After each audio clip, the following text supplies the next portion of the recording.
कई सारे होते हैं सल्फर के oxo acids,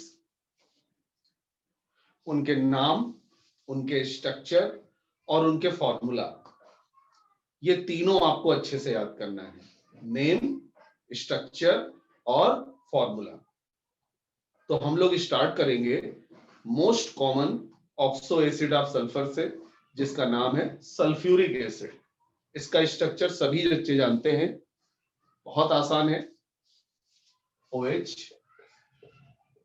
S double bond O single bond OH, ये है सल्फ्यूरिक एसिड।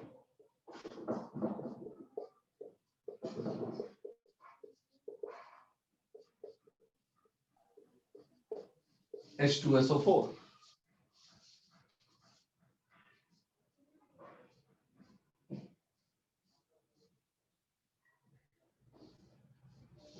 अब हम इसी से बाकी ऑक्सो एसिड के स्ट्रक्चर बनाएंगे। तो हम लोग क्या करने वाले हैं, एक ऑक्सीजन कम करने वाले हैं,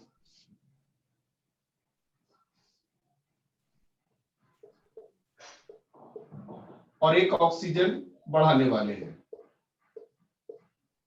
तो हमें दो नए ऑक्सो एसिड मिलेंगे। जब हम एक ऑक्सीजन कम करेंगे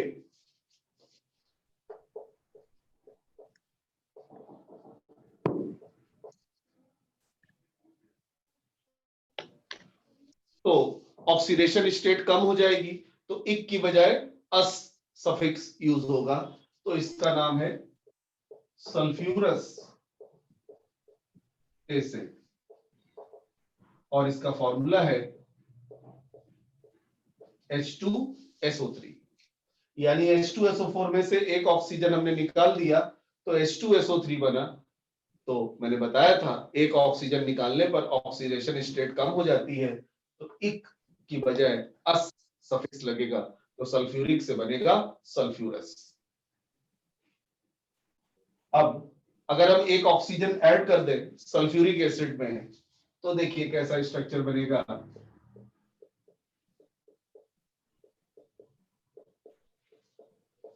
ये देखिए, जहां OH है उसी में ही हमने एक ऑक्सीजन जोड़ दिया है। अब एक ऑक्सीजन जोड़ने पर बच्चों यहां पे देखिए ऑक्सीजन ऑक्सीजन लिंकेज आ गई है। इस लिंकेज को बच्चों कहते हैं परऑक्साइड लिंकेज। ध्यान रखिएगा, जब भी दो ऑक्सीजन आपस में सिंगल बॉन्ड बनाते हैं तो उस लिंकेज को कहते हैं परऑक्साइड लिंकेज। तो इस वजह से इस एसिड का नाम होगा परऑक्सो मोनो सल्फ्यूरिक एसिड। इसका एक नाम बच्चों और होता है, कॉमर्शियल नेम इसका होता है कैरोज एसिड,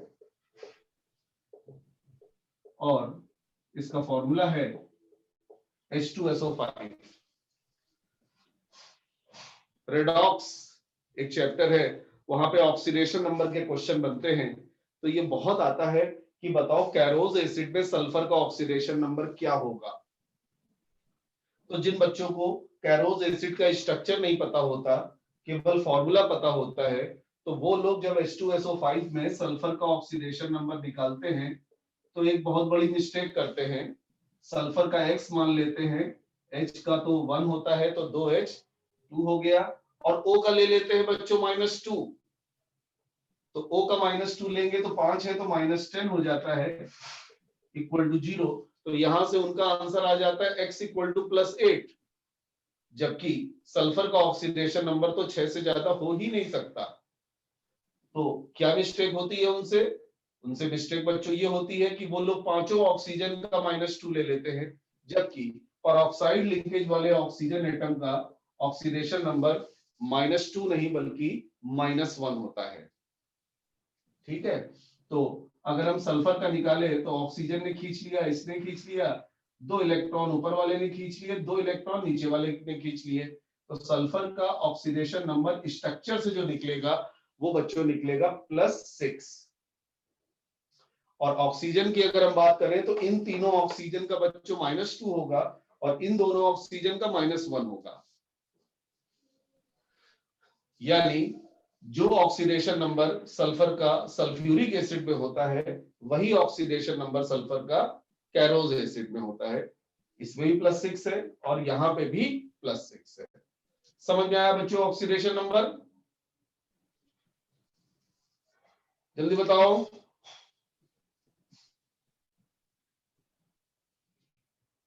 ठीक है, वेरी गुड।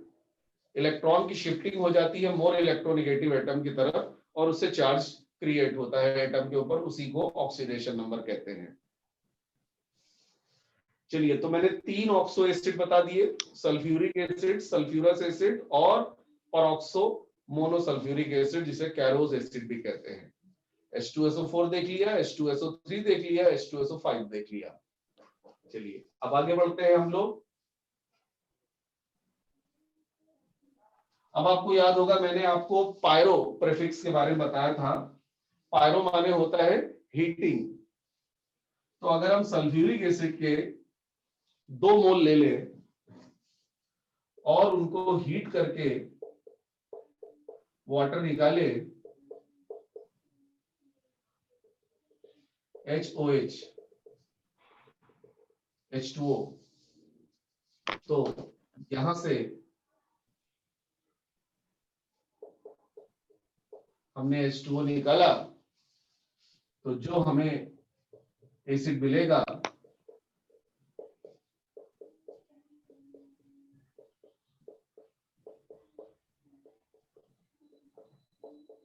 उसे हम लोग बच्चों कहेंगे pyro sulphuric acid. Pyro sulphuric acid, इसका एक नाम और होता है, इसे डाई सल्फ्यूरिक एसिड भी कहते हैं। क्यों कहते हैं डाई सल्फ्यूरिक एसिड? क्योंकि ये सल्फ्यूरिक एसिड के 2 मोल को हीट करके बना है, तो इस वजह से डाई सल्फ्यूरिक एसिड कहते हैं।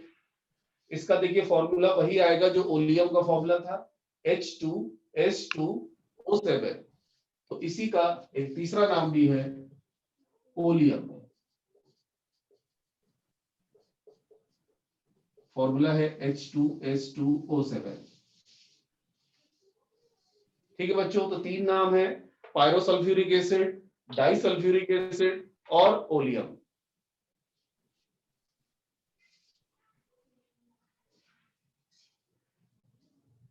बना लीजिए सब लोग।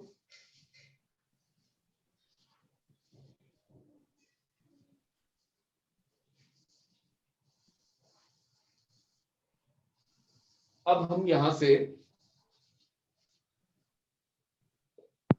ऑक्सीजन निकालेंगे और ऑक्सीजन ऐड भी करेंगे, तो हमें 2 नए एसिड मिलेंगे।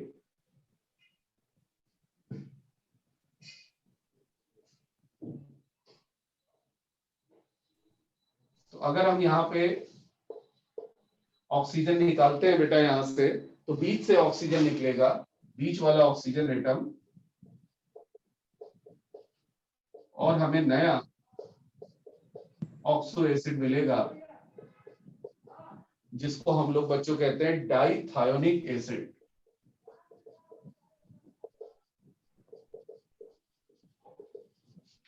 ये देखिए SS लिंकेज, इसमें SS लिंकेज आ रही है, और SS लिंकेज जहां पे होती है वहां पे हम थायो प्रीफिक्स यूज करते हैं, तो डाइथायोनिक एसिड।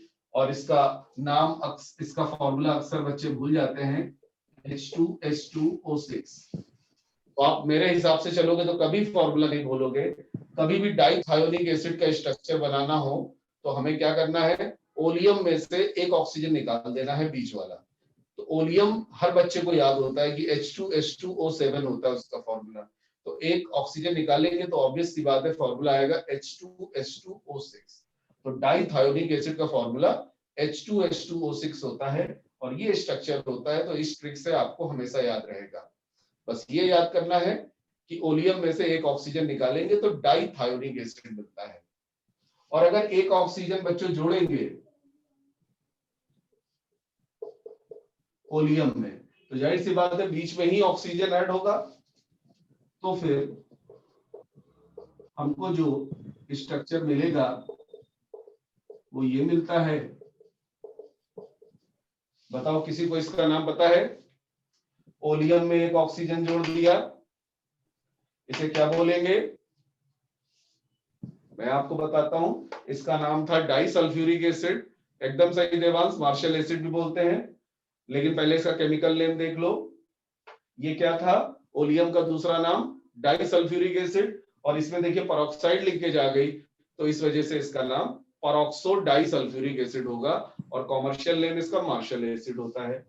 तो यहाँ पे जगह नहीं है, मैं यहाँ पे लिख देता हूं ऊपर इसका नाम और इसका फॉर्मूला।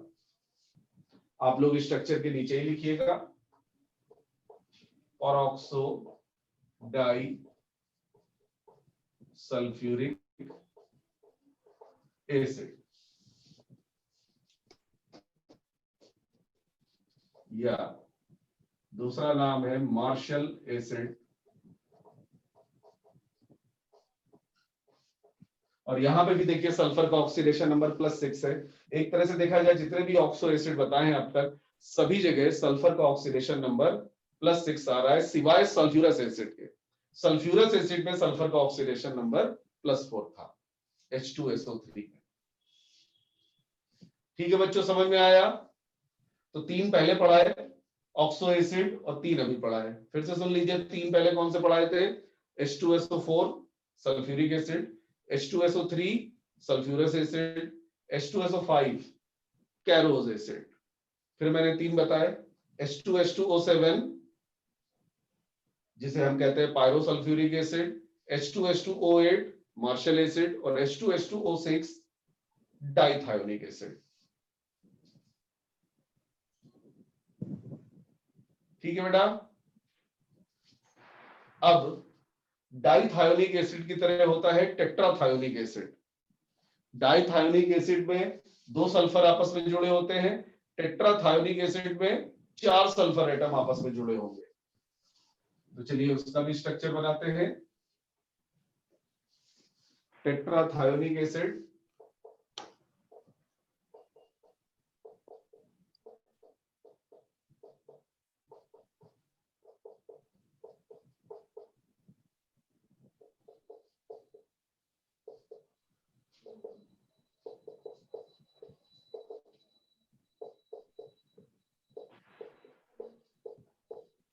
इसमें ऑक्सीडेशन नंबर पे कई बार क्वेश्चन आ चुका है।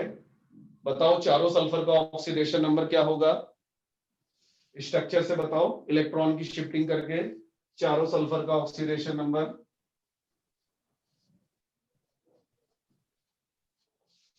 देखिए कौन कर पाता है?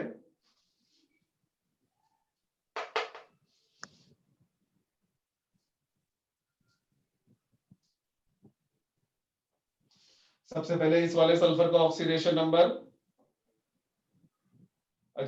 अच्छा देवांश कह रहे हैं 2.5। बेटा वो एवरेज ऑक्सीडेशन नंबर है, मैं आपको चारों सल्फर का ऑक्सीडेशन नंबर पूछ रहा हूं, जिसे ऑक्सीडेशन स्टेट कहते हैं।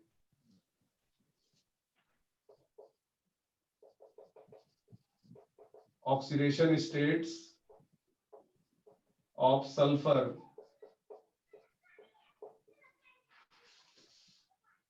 सिक्स नहीं आएगी बेटा, 6 कैसे आएगी भाई? ये ऑक्सीजन खींचेगा, 2 इलेक्ट्रॉन ये वाले ऑक्सीजन खींचेंगे, 2 इलेक्ट्रॉन ये ऑक्सीजन खींचेगा, यहां से तो कोई शिफ्टिंग होगी नहीं, क्योंकि दोनों सल्फर का जो इलेक्ट्रोनेगेटिविटी है वो बराबर है। तो इस वाले सल्फर पे तो +5 चार्ज आएगा ना बेटा।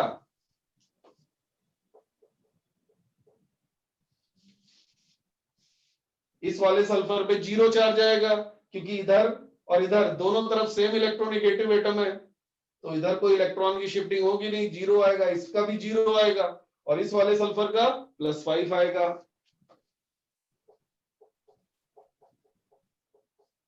तो एक बार पूछा गया था एडवांस पे, ये क्वेश्चन आया था कि जो थायोसल्फेट आयन है, थायोसल्फेट आयन, भाई यहां से 2H+ निकाल दीजिए, तो जो 2H+ आप निकालेंगे तो उससे माइनस चार्ज आएगा। इस आयन को हम लोग कहते हैं थायोसल्फेट आयन। ये भी ध्यान रखिएगा, अगर आपसे कहा जाए थायोसल्फेट आयन का फॉर्मूला बताओ, सॉरी थायोसल्फेट आयन नहीं, सॉरी, टेट्राथायोनेट आयन का फॉर्मूला बताओ। तो टेट्राथायोनेट आयन का फॉर्मूला होगा S4O6 2-, जो टेट्राथायोनिक एसिड से 2 H+ निकालने से बना है।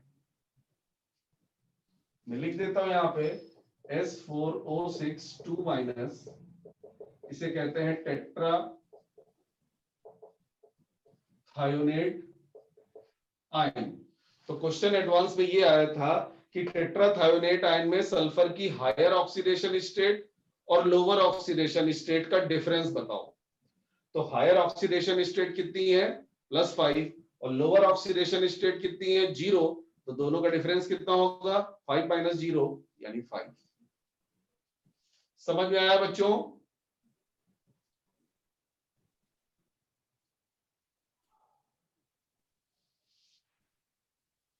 और जो 2.5 निकालोगे आप, 2.5 जो आप निकालोगे x मान के, बेटा वो ऑक्सीडेशन नंबर नहीं होगा, वो एवरेज ऑक्सीडेशन नंबर होगा। इन चारों सल्फर का एवरेज ऑक्सीडेशन नंबर।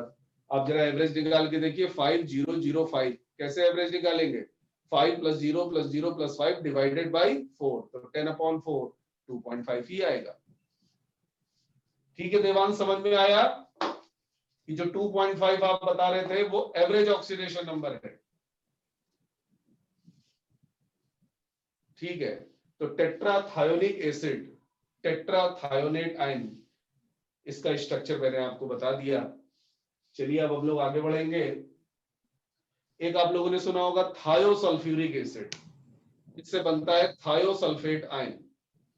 तो वो कैसे बनाएंगे देखिए। सल्फ्यूरिक एसिड का स्ट्रक्चर बना लेंगे पहले। बहुत बढ़िया ट्रिक बता रहा हूं। कभी भी आपसे कहा जाए थायोसल्फ्यूरिक एसिड का स्ट्रक्चर बनाओ, तो हम लोग पहले सल्फ्यूरिक एसिड का स्ट्रक्चर बना लेंगे और सल्फ्यूरिक एसिड के स्ट्रक्चर में ऑक्सीजन हटा के सल्फर लगा देंगे।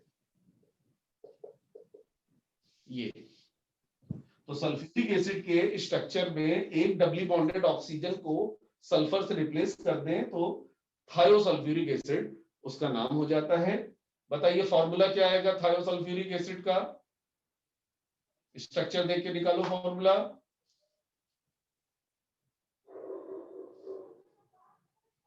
H2S2O3, यस, H2S2O3 थायोसल्फ्यूरिक एसिड इसका नाम है। अब जरा यहां बताइए ऑक्सीडेशन स्टेट्स ऑफ सल्फर।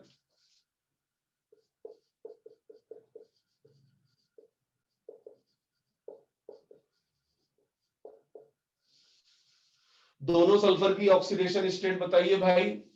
दो सल्फर हैं, अच्छा, +2 और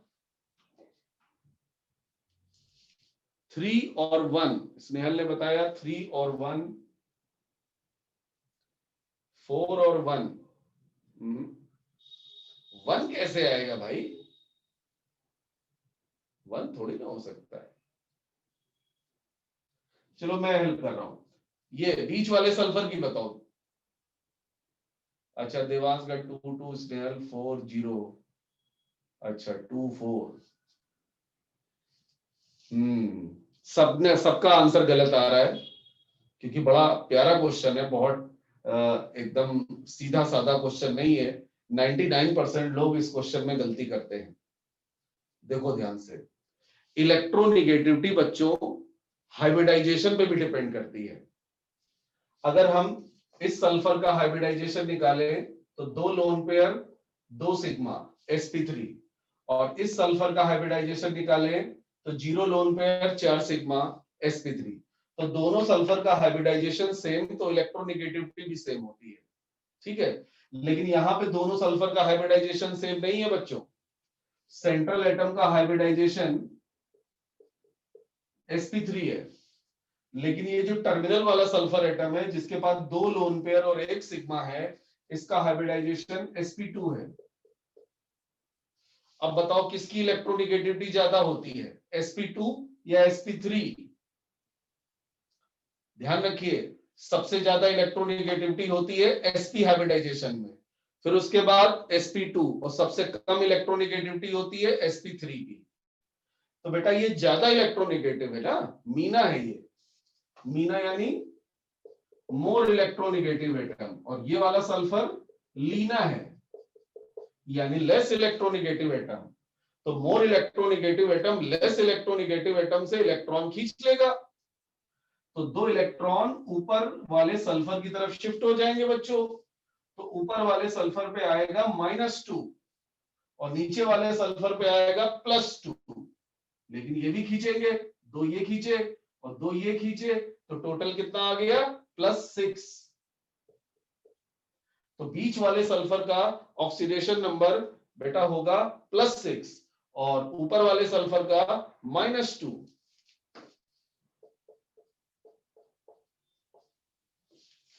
समझ में आया बच्चों? चक्कर यहां पे हाइब्रिडाइजेशन का है।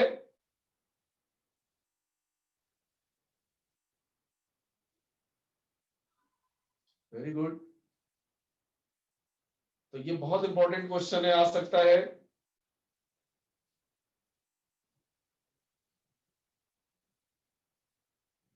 एवरेज ऑक्सीडेशन नंबर अगर पूछ लिया जाए तो बच्चों कितना आएगा, वो तो आप एक्स मान के निकाल सकते हो। निकालो एक्स मान के, सल्फर का एक्स मान लो, तो एक्स मान के जो एवरेज ऑक्सीडेशन नंबर आएगा वो 2 आएगा, बिल्कुल सही। और अगर हम यहां से निकालें तो यहां से भी एवरेज बेटा 2 ही आएगा। 6 और -2 का एवरेज क्या होता है, 6 - 2 अपॉन 2, तो 4/2 यानी 2। तो एवरेज ऑक्सीडेशन नंबर ये आएगा +2। लेकिन अगर ऑक्सीडेशन नंबर पूछा जाए, जिसे हम ऑक्सीडेशन स्टेट कहते हैं, ताकि एवरेज ऑक्सीडेशन नंबर से कंफ्यूजन ना हो, ठीक है, तो जब भी देखिए सिंगल एलिमेंट के ऑक्सीडेशन नंबर डिफर कर जाते हैं, ध्यान सुनिएगा, जब भी सिंगल एलिमेंट के ऑक्सीडेशन नंबर डिफर कर जाते हैं तो वहां पे हम लोग ऑक्सीडेशन नंबर ना बोल के ऑक्सीडेशन स्टेट बोलना प्रेफर करते हैं, और जो एक्स होता है वहां पे तब वो फिर एवरेज ऑक्सीडेशन नंबर कहलाता है। तो थायोसल्फ्यूरिक एसिड पे बच्चों एवरेज ऑक्सीडेशन नंबर 2 होगा, लेकिन ऑक्सीडेशन नंबर या ऑक्सीडेशन स्टेट वो होगी सेंट्रल एटम की +6 और सराउंडिंग एटम की -2। बहुत इंपॉर्टेंट क्वेश्चन है। अब 2H+ निकाल दीजिए यहां से, तो H2O3 2- ये फॉर्मूला आ जाएगा, इसे हम लोग कहते हैं थायोसल्फेट आयन। आप लोगों ने सुना होगा Na2H2O3, ये फॉर्मूला आपने बहुत जगह देखा होगा। इसे हम लोग कहते हैं सोडियम थायोसल्फेट, क्योंकि H2O3 2- क्या होता है, थायोसल्फेट आयन होता है, सोडियम थायोसल्फेट Na2H2O3। तो देखिए मैंने टोटल आपको 8 ऑक्सो एसिड बता दिए, और सबके फॉर्मूले ध्यान रखना बिल्कुल आसान नहीं है, आपको बड़ी मेहनत करनी पड़ेगी, ये स्ट्रक्चर बार बार ड्रॉ करने पड़ेंगे, प्रैक्टिस करनी पड़ेगी। एक बार मैं सारे फॉर्मूले देखो लिख देता हूं, आपको तब समझ में आएगा कि कितना कंफ्यूजन होता है।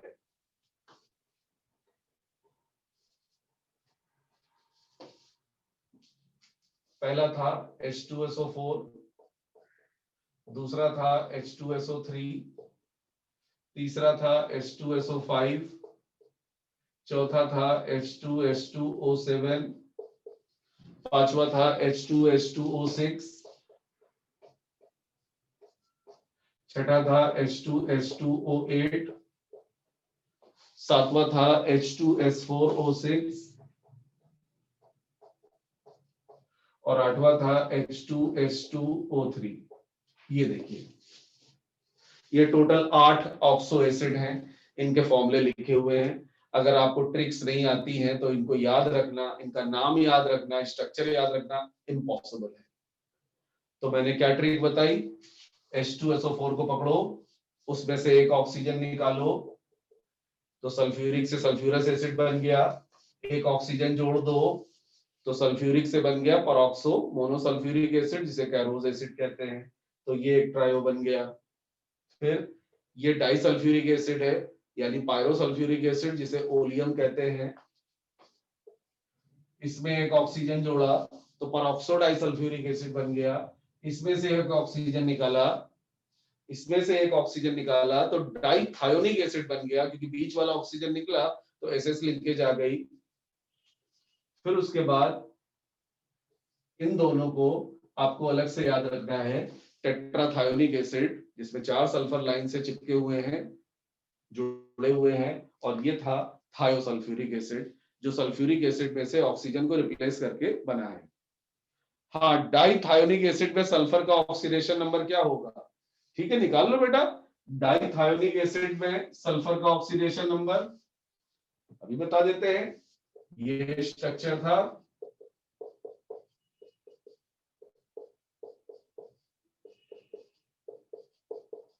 यहां तो दोनों सल्फर का बच्चों सेम आएगा, इसका आएगा +5, इसका भी आएगा +5, क्योंकि दोनों सल्फर का बच्चों हाइब्रिडाइजेशन सेम है, तो बीच वाला इलेक्ट्रॉन इधर उधर शिफ्ट होगा नहीं। ये भी sp3 है, ये भी sp3 है, तो बीच वाला जो बॉन्ड है उसके इलेक्ट्रॉन की शिफ्टिंग होगी नहीं, इनकी हो जाएगी +5 +5। समझ में आया देवांश? बाकी सब लोग बताएं। दोनों का +5 और एवरेज ऑक्सीडेशन नंबर भी आएगा +5 कि 5 + 5/2 5। तो स्ट्रक्चर और ऑक्सीडेशन नंबर के ऊपर काफी अच्छे क्वेश्चन बन जाते हैं, तो थोड़ा प्रैक्टिस कर लीजिएगा, याद कर लीजिएगा स्ट्रक्चर और ट्रिक्स जो बताई हैं। तो ऑक्सीजन फैमिली बच्चों मैंने फिनिश कर दिया। अब हम स्टार्ट करेंगे अगली फैमिली, ग्रुप 17 यानी हैलोजन फैमिली।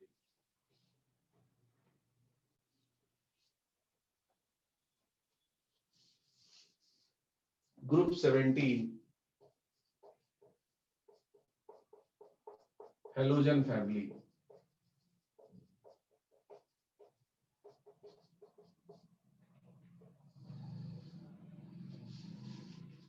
हैलोजन फैमिली में मेनली 4 एलिमेंट्स होते हैं, फ्लोरीन, क्लोरीन, ब्रोमीन, आयोडीन, और एक 5वां एलिमेंट भी होता है, लेकिन क्योंकि वो रेडियो एक्टिव होता है इस वजह से उसको ज्यादा हम स्टडी नहीं करते। इस एलिमेंट का नाम है एस्टेटाइन, 80 एस्टेटाइन, ये रेडियो एक्टिव होता है। ये जो 4 एलिमेंट्स हैं, ये चारों नॉन मेटल्स होते हैं, ये आपको ध्यान रखना है। देखिए, जहां तक इलेक्ट्रॉनिक कॉन्फ़िगरेशन का सवाल है, तो इलेक्ट्रॉनिक कॉन्फ़िगरेशन इनका जो होता है, इलेक्ट्रॉनिक कॉन्फ़िगरेशन वो होता है नोबल गैस NH2 NP5, यानी आउटर मोस्ट शेल के s ऑर्बिटल में 2 इलेक्ट्रॉन, p ऑर्बिटल में 5 इलेक्ट्रॉन। जैसे F का होगा 2s2 2p5, Cl का होगा 3s2 3p5, ब्रोमीन का होगा 4s2 4p5 और आयोडीन का होगा 5s2 5p5। Atomic radius without any exception down the group radius increases, ठीक है। Ionisation enthalpy without any exception down the group decreases। लेकिन जब हम इलेक्ट्रॉन एफिनिटी पे आते हैं,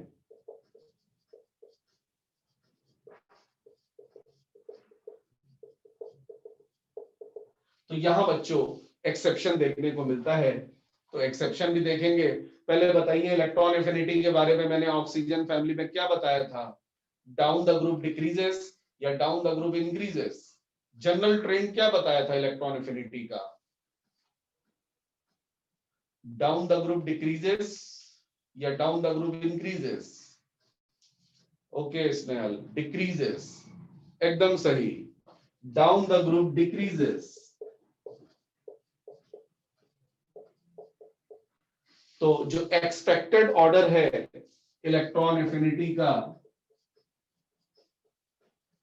वो ये है, जो बता रहा है कि F की इलेक्ट्रॉन एफिनिटी सबसे ज्यादा होनी चाहिए, लेकिन यहाँ पे F एक्सेप्शन होता है, F कुछ ज्यादा ही छोटा होता है। हाँ एकदम सही देवांश, ऑक्सीजन की सबसे कम हो गई थी, लेकिन F की सबसे कम नहीं होती है, क्योंकि F पीरियोडिक टेबल में ऑक्सीजन के राइट हैंड साइड है। ठीक है, और ऐसा नहीं है कि आप, यही तो आप दिक्कत है आप लोगों की, मैथ्स की तरह केमिस्ट्री नहीं पढ़ी जाती है कि ऑक्सीजन फैमिली में एक्सेप्शन आया तो वो सबसे पीछे चला गया, तो ऐसा ही हैलोजन फैमिली में होगा, ऐसा नहीं है। एफ का जो इंटर इलेक्ट्रॉनिक रिपल्सन है वो उसकी इलेक्ट्रॉन एफिनिटी कम कर देगा, actual value less than expected value आएगी, लेकिन वो कितनी लेस होगी वो सिर्फ एक्सपेरिमेंटल वैल्यू ही बताएगी। तो जब एक्सपेरिमेंटल वैल्यू निकाली गई तो F का इलेक्ट्रॉन एफिनिटी Cl से कम आया, लेकिन Br और I से ज्यादा आया।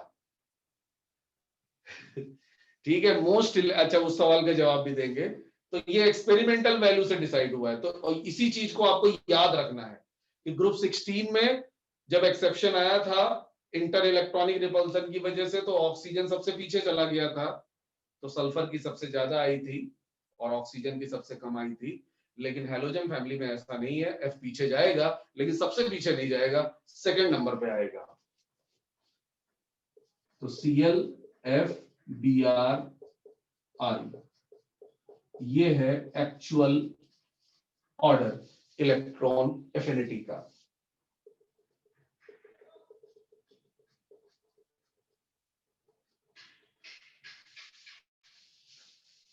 ठीक है, तो बच्चों अब एक बच्चे ने मेरे से पूछा अभी क्वेश्चन, मुझे हंसी आ गई उस क्वेश्चन को पढ़ के, कि F को मोस्ट इलेक्ट्रोनेगेटिव एलिमेंट क्यों कहते हैं। अरे भाई इस वजह से कहते हैं क्योंकि उसकी इलेक्ट्रोनेगेटिविटी सबसे ज्यादा होती है पीरियोडिक टेबल में। अब मैं इलेक्ट्रोनेगेटिविटी थोड़ी ना बता रहा हूं, ये तो इलेक्ट्रॉन एफिनिटी है।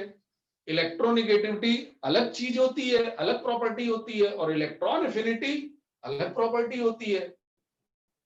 इलेक्ट्रोनेगेटिविटी में बॉन्डिंग इलेक्ट्रॉन्स को खींचा जाता है, जबकि इलेक्ट्रॉन एफिनिटी में नॉन बॉन्डिंग इलेक्ट्रॉन को अपनी ओर खींचा जाता है। दोनों अलग अलग चीज है। इलेक्ट्रोनेगेटिविटी एक टेंडेंसी है जिसकी कोई यूनिट नहीं होती। इलेक्ट्रॉन एफिनिटी एनर्जी है। इलेक्ट्रॉन एफिनिटी क्या है? एनर्जी है, उसकी यूनिट होती है किलो जूल पर मोल। तो दोनों के बीच में कोई रिलेशन ही नहीं है। इलेक्ट्रॉन एफिनिटी होती है energy released when a neutral atom accept an extra electron to form anion in gaseous state. दोनों अलग अलग चीजें हैं। ठीक है, इलेक्ट्रोनेगेटिविटी का ऑर्डर भी लिख लो, उसमें कोई एक्सेप्शन नहीं होता, FCl Bri।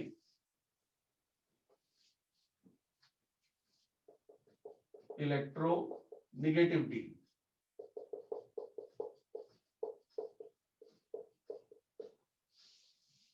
F की होती है 4.1, Cl की 3.1, Br की 3.0, I की 2.6 के आसपास होती है। अभी मैं आपको बता दूंगा, कंफर्म नोट कर लीजिए। तो चलिए बच्चों 2 मिनट का ब्रेक लेंगे और उसके बाद फिर से जुड़ेंगे और आगे हम देखेंगे। नोट कर लीजिए।